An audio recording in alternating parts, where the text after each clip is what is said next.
not, then we'll go on to our next presenter, Dave McCartman. Thank you, Terry. Talk about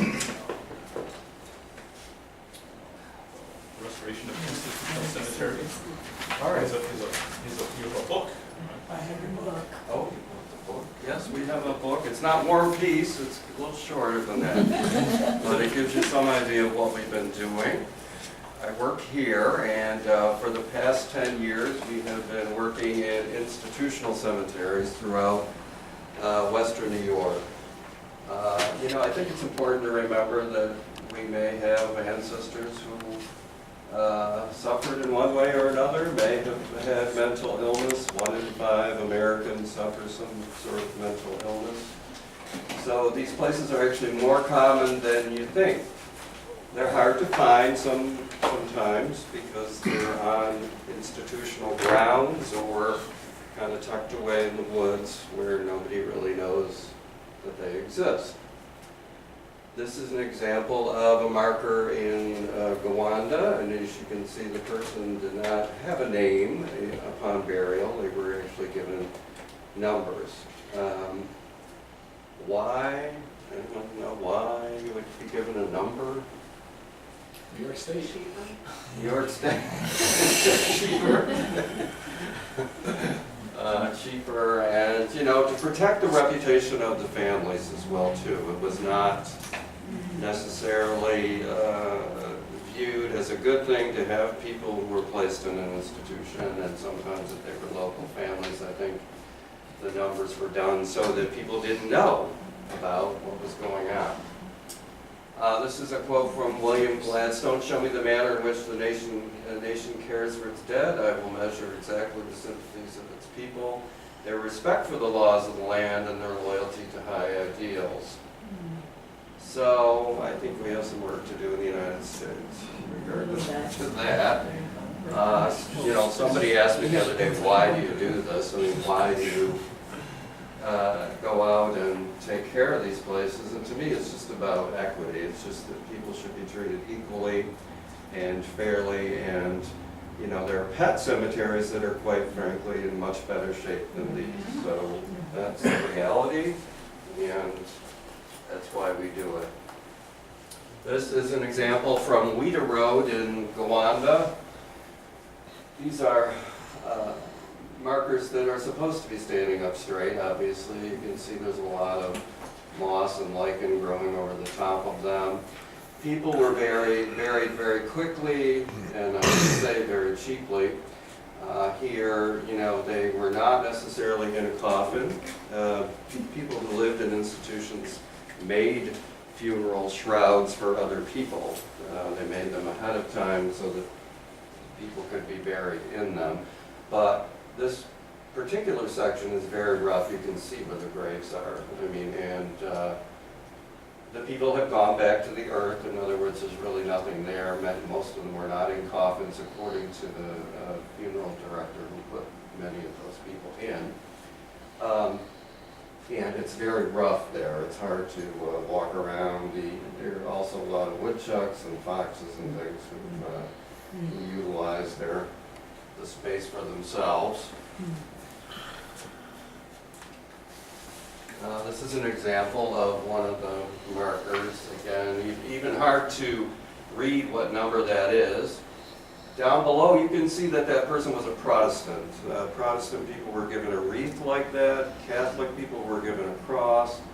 And people who were Jewish had the Star of David on their stone. That one is in pretty rough shape. As you can see, they're pretty cheaply made, and they do break easily.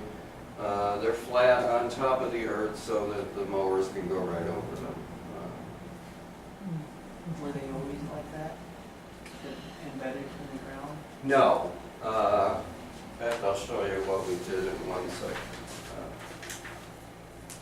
You can see here what they looked like then, but we did edge around all of them so that they looked better. Obviously, we went all the way around each one of the individual stones. And in one section, we knew, actually somebody tripped over the corner of one of these, and we looked around and we said, oh, there's only a few here. Well, we were wrong. What had happened, I don't know where the photo, I'll get to that photo in a minute, but what had happened is the earth literally grew over the entire back section of the cemetery. So there weren't a couple that people tripped over. We dug up more than 550 of them over 3 summers, which every single one was under the ground. So we carefully, I have the most wonderful volunteers, I'm going to say that right now, because it's always about 90 degrees when we go out, and I don't know, I can't change the weather, but they go out anyway. But what we did was we carefully tried to map out where they would be by rows. Then we carefully tapped the top of the earth to see if there was resistance. Then we dug a square around every single one of them, brought them up, cleaned them off, and then put some gravel in so that they would sit on top of the earth again. And the most amazing thing is we have actually had some families who then got the death certificate from the town, which said which grave the person was in, which then we can take them there to see it. It's a little, it's not a little emotional. It's hard to explain to them what they're going to see when they get there, because many of them have not been there and they don't really know that it's just a number. But they went anyway, and they were very appreciative that we were able to do that. This is a cast iron one that's broken, number 545. We looked into how to repair those, but we really couldn't find anyone who could do that. So they're just there. This is what that section looks like. In Gowanda, we were able to go around and put shims next to many of them and straighten them out, so at least it looked a little better than that. Again, you can see the graves there. If you look at the grass, you can see how the indentations are visible. And that one was in pretty rough shape. It's a beautiful area, though. I mean, I have to say, some of these cemeteries, nature has taken care of them, despite the fact that nobody else really did. There's a couple markers there that families would have put in. Or some patients at institutions were taken from the institution and buried with the families. We have found that as well, yes. Are those taller ones with it looks like they were maybe temporary records of who was buried there that were not down on the ground, but they're lifted up and... I think the families put them in, yes. So they might actually have a name on them. There's a couple that have names on them. Okay, so those have lasted then quite a while, because these cemeteries are quite old. This right? is old, yes. This okay, they probably started burying people here in 1898 or whenever the... So it's amazing that the those are oldest still section. left, because even in our cemeteries today, when they put up temporary marker Mhm. without a gravestone or some kind of a stone marker, Right, they just, they just disintegrate, or they get knocked over or whatever. right. I assume this wasn't a state facility? Yes, it was. It was? Yes. And they released information? The family was able to put those up. Okay, but how did they, they got the death certificates upward locally? The death certificates are stored locally, yes. Wow. And I have helped many families get them. We have Willard next to us, and the state won't give any information at all. With some pressure, the gravedigger got a monument last year. I Yes, was he there did. for that. Yes, he did. And we kind of assisted with that process because a reporter was here from the New York Times looking at some of the work we Have had they done. come across with any more information? They located his family, and his family. No, I meant all the other graves. Some of the people were buried in another cemetery, and they were honoring them this year. There's a privacy issue in that the state refuses To release the names. release the names of the people who live there. Because every row was all numbered the same. They are. Yeah. The, There might be, 200 to a row? there's And there's like 7 there's almost sections. 7,000 people Yeah. buried there. So every section had the same numbers. So not only wouldn't really know where they were if you had the number, because you had to know the sections. You had to know what section they were in. There's a Jewish section there, so you would be able to tell that. But You know, there is legislation that's proposed. Senator Robach of Rochester has proposed legislation to release the names and at least the date of birth and the date of death. You know, the most ironic thing is that you can find things in Ancestry about a person's mental illness, but you can't find out their date of death, even if you're related to them. You can find out that they were restrained or slept in a Utica bed, meaning when they went to bed, the lid was pulled down so that they could not get out and wander, but you can't find out when they died. I mean, that's just so ironic to me. But, you know, the state is looking at that, so you can contact your local legislators to have, you know, have them look at that legislation. It just always dies because there's just not enough support for it. People with developmental disabilities, you know, their names can be in the cemetery, which adds further confusion to this. And in Gowanda, some of the gravestones that are the most recent actually have the person's name on a little tiny plate, which again is in contradiction to what the state says. So I don't, it's all over the place, kind of all over the map. But I encourage you to just contact your own legislator and say, please support this legislation. And I have some other people who are working on it, trying to support it. Because they're people, and you know, you can't figure out where they are unless you have some information, unless you have a date of death, get a death certificate from the town. And the, you know, in the early days, we didn't even know that, you know, this is the town of Collins. This is not Gowanda, even though it was the Gowanda Psychiatric Center. It was the cemeteries in a different town, so then you have to contact the town of Collins, not Gowanda. Yes. Does the town have, like all the rows are numbered the same, but does the town have a name, a specific name for a certain row? I mean, do they have a map that shows the like, or does it go like sections of Protestants, Catholics, and Jewish? On the death certificate, it would say number 535, and you would look at the person's religion. And then that would tell you you would which be row. able to match that up with the number and the section, if that makes Okay. sense. These had no religious delineation. These are the earliest, so there wouldn't really be any way to know because they're not divided by religion. The later ones were. And those also have numbers that are all the same? I mean, like the rows are numbered the same here as well as in the very No, second? these are not. Those are not? These numbers go in order, right? But you might have the same number for the different religions, Right, if okay. that makes sense. But it would be on the death certificate, Okay. what number it was. And we have been able to get some of those for people. In 15 years from 1950 to 1964, more American deaths occurred in mental institutions than in all American wars from the Revolutionary War to the Persian Gulf conflict. 30,000 people are buried in one cemetery in Central State Hospital in Milledgeville, Georgia. 30,000 people. I mean, this is, you know, we're not talking about a few people. More than 1 million people died in institutions. Much of this information is not publicly available, and many of these people are buried by number. So I'll show you a few more photos here. This is what we put up down in the Joel's Road Cemetery, which is down in Perrysburg. And what we found there is that there were more than 400 people kind of buried on a hillside. Only a few of them had little markers, and those people were a combination of people who lived at the J. and Adam Developmental Center.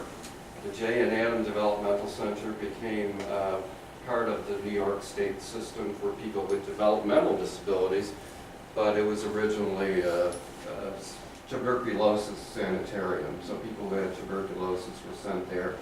Huge porches and things, because the belief at the time was to get over tuberculosis, you needed to be exposed to the air as much as possible. So, Gowanda State Hospital, which was, again, a hospital for people with mental illness, and the West Seneca Developmental Center. So there was really nothing showing that they were there, so people in the Museum of Disability History had this monument put up there to tell people that they're there, but you wouldn't really know that. Question. Yes. like we have a TB hospital, one of the early ones in Mount Morris, and I'm not aware of there being any cemetery in that area, but do you think there was a cemetery someplace? I mean, do most of them have cemeteries? Most of them do have cemeteries. Oh, okay. Right, yes. I mean, the people that had TB may have been buried with families somewhere, but most of them do have cemeteries. And there is a cemetery that's on grounds of the J and Adam Developmental Center. We're not able to get in. The state won't let anybody cross the barricade to get into the grounds because essentially it's all just falling to bits. I mean, it's beautiful. I've never seen it. Go out and drive past it, but don't stop and try and break in because you'll get in trouble. But this beautiful grounds that are just literally disintegrating, and it's a crime, really. But that actually belongs to the city of Buffalo. Jay and Adam was the mayor of Buffalo, and they bought the property out there for people with tuberculosis, so they could send people from Buffalo down to Perrysburg.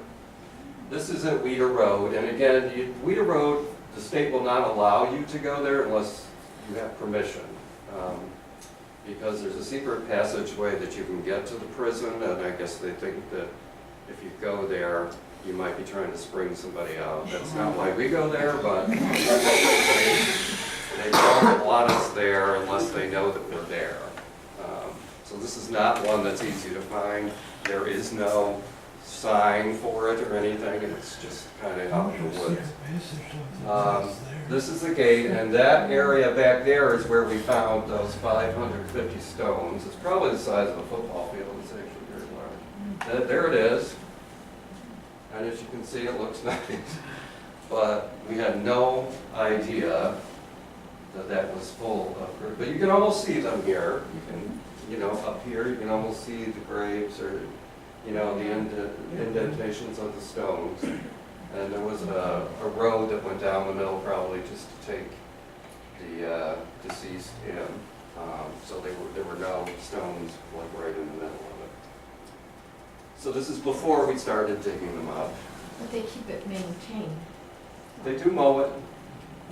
Yeah, Well, maintained. they do mow it. Here's one that is coming up. They're fairly lightweight. They were not heavy or anything. And the earth just sort of swallowed them up, essentially, over time, grew over all of them. Did you consider ground penetrating radar from a local college or anything like that, or would it? We did do that in Niagara County. We didn't do it here. The state, in the repurposing of institutions, most of them become prisons because it's very easy to convert them. Essentially, just need some razor wire because they already were prisons in a different way. But so these cemeteries actually belong to the prison.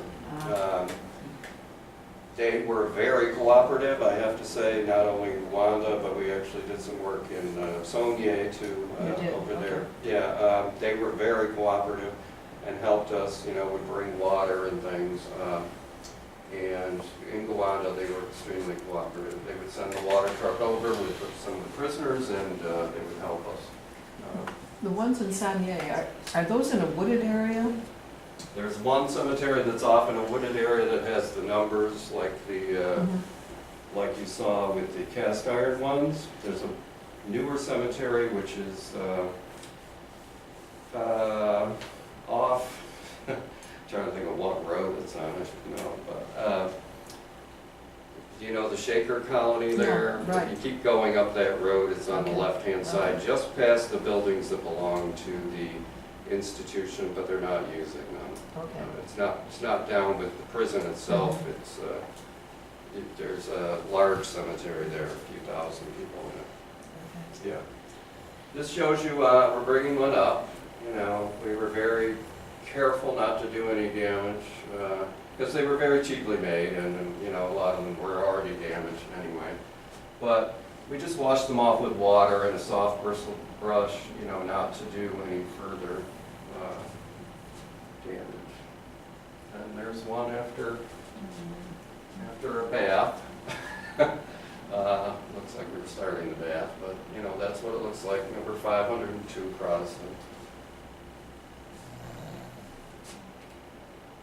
That's when I had hair. Oh my! A long time ago. All right, so we put up this new sign this is on Route 62. There's another cemetery on Route 62. We put up a new sign because it wasn't really noted what it was, okay? And we sent this guy up because the Native American people believe that the Red-Tailed Hawk can take messages from, the living to the dead and vice versa. He was an orphan. His mother had been hit by a car, and it's funny, I got there and, there was a big tent, and then we were having the ceremony recorded, and I said, well, we're going to be releasing this bird, and the guy said, oh, the last time I went to one of those, the bird went nuts and got up under the tent, and everybody ran away screaming. And I said, great, I can't wait to do this. Then we went over to the bird, and I said, well, what am I going to be holding on to? Do you have some tether for it? And he said, no, you're just going to be holding it. But you better really hold on to those legs, or it's going to go berserk and fly. And I'm like, oh, I can't wait to do this. But it went well. He just flew up into a tree after all that anxiety. And then he stayed there. And I said, well, how long is he going to see? He said, well, he's going to stay there until you leave, because he thinks he's going back with you, so he doesn't know yet that this is his first day of freedom. But he did fine, and we've gone back down there. We think we see him. We're really not sure. This is a monument that we put up in the cemetery on Route 62. And we do have people who go back annually to make sure that the flowers are okay. They plant, annuals as well, too. You can see the indentations of the graves there. Those are, again, our flat markers that sit up on top, flat stone markers that sit on top of the earth. So that's the monument that we put there. The correctional facility did the base, so they were very cooperative about laying that down for us. And then we did this in the Rita Road cemetery. Kind of a garden there that wasn't there previously. Oh, this is mine. This is my favorite. I was gonna ask you. This is my favorite. This cemetery sat here, I think about 96 years. There were occasional futile efforts to do something, but about 96 years it sat there. And we went up there, our CEO took me up there, and I said, oh, what are we going to do here? Many people don't even know it's there. There are more than 1,400 people buried there. They were buried in tiers on top of each other, sometimes 3 deep. We did do ground penetrating radar up there. We tried it, and I had the folks from upstate come up. But it was nearly impossible for them to know what was going on because of the trees. Essentially, the tree roots are there. Then you've got 3 graves on top of each other. They really couldn't figure out exactly where the cemetery begins and ends. It's kind of like a Harry Potter movie up there when you go up. I mean, it's a little unusual. You have grapevines that grow right through the tops of the trees, and it's almost like it was impenetrable the first time I went there. I literally sent the director of facilities in, and I didn't think I was going to be able to get them out because there were wild roses and things that just sort of latched on and literally came out bloody, and then we had to do first aid because it was so overgrown. Dr. Bowles, our CEO, sent me a machete, interdepartmental mail. I thought it was a poster. That's a gift. He sent me a machete. I did notice that my employees were very well behaved for a few days after they saw that in my office. But literally, we used the machete to just try and get into there to try and see what we could do. This area, with the vinca vine there, which is actually beautiful. This is where we focused our attention, knowing that we couldn't do the entire cemetery. There's just no way. I mean, and I met with people from the county before that, and, you know, they had been sent up there. I remember a gentleman telling me, there ain't no man alive who's gone in there who hasn't come out with poison ivy. And he said it like it was in Jaws, so it was really frightening. And I said, I've been in there about 18 times. You should have told me that. But I didn't see poison ivy in this section this summer. We just finished up there. There was a lot of it in the beginning though. So that's why they didn't want to go there, because they had come down with poison ivy. Now, where is the alms house? Where is that? Niagara Street Extension, which is right across from the jail. Niagara County Sheriff's Office and the jail, county jail, it's right across the street. All right, so that's what you were just looking at, that's what it looks like today. And my wonderful volunteers went in there and created that kind of a garden. There's a pathway there. There's one stone, the Merit Stone over here, and one of the people on there might have been a servant of theirs perhaps, I don't know, we still haven't figured out why. There's the one stone, and he was supposedly 115 years old, but we think he was just over 80, I don't know. Sometimes back then people just didn't know how old they were, you know what I mean, they knew they were old. Orleans Monuments donated this bench here, so this bench describes the almshouse and tells people that people are actually buried there, because that was not the case before.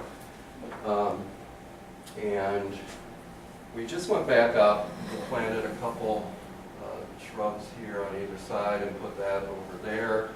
And we have some deer-resistant flowers, because the deer do like to mess around with whatever we plant up there, from what I've There's seen. a lot of deer in that area. There are a lot of deer, and a bear too. Yes. There is a bear up there.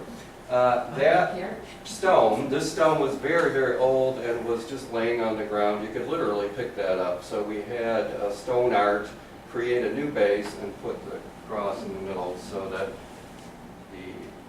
that did not deteriorate to the point where nobody could read it anymore. You can still read the inscriptions on it, but it really needed to be shored up. We did find there's a base back here, and we just couldn't figure out what that was, because that stone didn't fit on it, but we figured it was probably a horse hitch, because they would have had to take the bodies up there. Niagara County does have the records, and you know, the records are odd for almshouses. A lot of times people were taken by friends, and I said, wow, these people had a lot of friends, this is great. They were in a poorhouse and they had friends. But that's not what that means. There were professional people who went there to get the bodies, who looked like they were in mourning. They actually sent people there, and meaning they were taking the bodies somewhere else to medical school or whatever to do research. So some of the people who live there are not there. You may not know this, but the University of Buffalo is built over at Almshouse Cemetery. There are probably 3,000 people right across the street over there who are buried under there. A few years ago they were doing some digging and started removing people, so they removed about 400 people, and they took them up to the North Campus so their students could do some research to try and figure out, was this a male, female, did they have disease, broken bones, whatever. They did find some coffins over there that had logs in them, which again means the burial was faked, or the body was sold to somebody else, and then they had a log in it to make it feel like somebody was in there. Yeah. And the folks at UB are they're writing a book about that, actually, that whole experience. And the fact that there are still a few thousand people buried over there, but again, you wouldn't know that. There's no sign or no acknowledgement that those people ever exist, because the University of Buffalo was originally an almshouse. We did put a marker down at the on Niagara Street Extension 2, which tells you that the almshouse was there, because again, previously nobody really would have known. It was there, and this area is not well traveled, that's for sure. Really nobody goes up there, except for us. But my volunteers go back every year, we weed, we, make sure that this pathway is clear and clean the bench, make sure the stone is okay. And then we just plant some more flowers and go from there. This is an apple tree who doesn't like me and always drops little crab apples on my head every time I'm up there. But it's kind of the centerpiece of the apple tree. By almshouse, you mean poorhouse? I mean poorhouse, yes. This is the marker that we put down at the road. The almshouse itself is not there anymore. There is a silo that was part of it that's still there up the road to the cemetery. Many people were put into almshouses, people who were poor, sick, homeless, mentally ill, injured, or considered mentally deficient. Sometimes if a woman had a baby out of wedlock, they were sent to the poorhouse. Elderly people, people with head injuries, people who were kicked by horses, people with all sorts of problems. So they weren't, essentially this is before welfare, you know what I'm saying? So if you had a problem and you didn't have enough money, you went there instead of receiving public assistance. That's kind of what it was. That's a picture of the almshouse there. And I think it was there till 1916, and then it moved to a newer facility on Davidson Road. And that's the Niagara County almshouse. And what about the people who were buried at the Niagara County Infirmary on their grounds? What, is that just a myth, or were they really buried? They were buried there. I think there are some stones there, aren't there? There's some. I don't know, I haven't The TB facility? the infirmary on Davison, yes. Yeah, I think there are some stones that acknowledge that people But you were don't buried know there. how many people are. No, we haven't gotten up to that one yet. And what about, at the end of Cold Spring Cemetery, we have a place that the city of Rockport had actually given to us that had, the poor were buried there. There are no stones in there. Well, I heard that there's one stone. That I don't know about that Never one either. investigated They that. gave me this one. And the people from the historian's office and in Niagara County, they were very, very appreciative and helped us. We had a couple ceremonies where we, did acknowledge the people who lived there, and they were wonderful about everything. I know that for a long time they wanted somebody to do something, and the county has been wonderful about mowing. They mow the drive up so that we can get up there easily, and last year some teenagers tipped that marker over, so the county then put a pad, so it's sitting on concrete so nobody can do that. The kids mess around. Yes. Do you know if there's been any recognition of the two cemeteries that you said are at Sanier? Any signage or anything? There is signage there. There's We have gone over and cleaned the stones because there's a lot of lichen and just dirt and grime on them. There is a group over there, though, that, was working on it too. Okay. So I think that they've continued on with it. There is signage, though, and there are some statues. I believe the Catholic Church might have put those in. There are a lot of people that are buried there, with little white stones. They do have names on them, interestingly. So it's just that they're very poorly and cheaply made, and they continue to fall over. We had a plan, but then the person from the prison retired who was going to, reset all of those, and I don't know where that stands right now, but there is a group, self-advocacy group over there Okay, who I should can be. find out who that is. Yeah, We're building, or we're finally getting a chance to do the Genesee Valley Greenway, which is a multi-use trail, through the prison area. I mean, Right. Corrections has stymied any effort for the last 20 years, but within the last few months, we've been able to establish a route for the trail that will go through there. And so I'd like to be able to interpret, put on the greenway, on the trail, Right. you know, directions or the fact, recognition that the cemeteries are there. Yeah, that's a big, the one with the stones is a very large cemetery. Yeah. And the superintendent of the correctional facility, Sandra Moya, if she's still there, she was wonderful. She was very cooperative. If you know, if you need anything, there was some resistance to her, I think, because she is a woman and it's a male prison, but she really did a great job and she was very cooperative with everything. Initially, when we were trying to work with them to, and I'm not sure who actually was in charge locally, but the local people seemed to be very cooperative with the Greenway. Right. But Albany was not, and so until, and so that means that stymied everything. Right. Until just Usually, recently, the governor said, we want this to happen. And- Oh, good. And the commissioner said, we want this to happen, so it's happened. Right, good. Yeah. Dave, isn't it true that New York State is one of the few states that don't have protection for these abandoned cemeteries or something? That Ford, I'm sorry, New York State is one of the few states that don't have some law in place to protect these cemeteries from being abandoned or anything like that. There's no law in New York that. I don't know of any law about, I mean, what happens is, you know, if the facility becomes a prison, then the cemetery is part of the prison. True. But, you know, it's something that they have to care for and they really don't necessarily have the resources. One of the reasons why all those stones are falling at, you know, Craig Colony is because of the mowing, and they're mowing too close to, you know, we've talked about that, but, you know, they That don't happens see in it our the way regular that- cemeteries, let alone in those. Yes, right.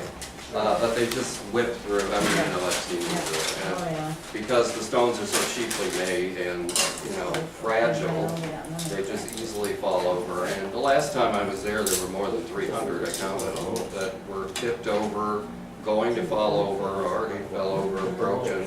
You know, it's a large task, but not impossible in that you have resources, people who are at the prison who could redo them all. You know, you need a lot of sandpaper, essentially. But they had a plan and they did a couple, you know, they redid them for us, you know, just to show us what the potential was, and they look great.